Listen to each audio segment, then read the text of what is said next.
मोदी सरकार और भारतीय मिलिट्री क़यादत पर बढ़ती तनकीद के रद्द-ए-अमल में भारतीय फ़ौज ने सोशल मीडिया की नई पॉलिसी जारी कर दी। इंस्टाग्राम, फेसबुक और एक्स समेत दीगर एप्लीकेशंस पर भारतीय एहलकारों के तबसरे लाइक या शेयर करना ममनू करार दे दिया गया। BBC के मुताबिक भारतीय फ़ौज ने सोशल मीडिया पर पाबंदी की नई पॉलिसी जारी की। भारत में सोशल मीडिया पर कंट्रोल और फौजी इदारों की सरगर्मियों पर कतगन कोई नया मामला नहीं। भारतीय फ़ौज पर सोशल मीडिया के इस्तेमाल को सख्ती से महदूद करने के इक़दाम ने कई संगीन सवालात को जन्म दे दिया है। बज़ाहिर फ़ौजियों पर सोशल मीडिया के इस्तेमाल पर पाबंदी को सिक्योरिटी से जोड़ा जा रहा है, मगर पस मंज़र में अवामिल गहरे और तल्ख हैं। मुबस्सिरीन के मुताबिक सोशल मीडिया पर पाबंदी का ये इक़दाम ऐसे वक्त में किया गया जब फौजी एहलकार और साबिक अफसरान मोदी हुकूमत पर तनकीद करते नजर आ रहे हैं। मोदी सरकार और भारतीय मिलिट्री क़यादत पर बढ़ती तनकीद के रद्द-ए-अमल में भारतीय फ़ौज ने सोशल मीडिया की नई पॉलिसी जारी कर दी।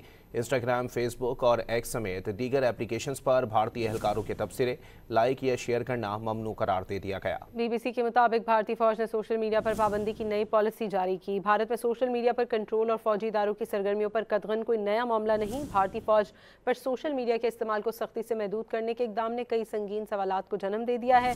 बज़ाहिर फ़ौजियों पर सोशल मीडिया के इस्तेमाल पर पाबंदी को सिक्योरिटी से जोड़ा जा रहा है, मगर पस मंज़र में अवामिल गहरे और तल्ख हैं। मुबस्सिरीन के मुताबिक सोशल मीडिया पर पाबंदी का ये इक़दाम ऐसे वक्त में किया गया जब फौजी एहलकार और साबिक अफसरान मोदी हुकूमत पर तनकीद करते नजर आ रहे हैं।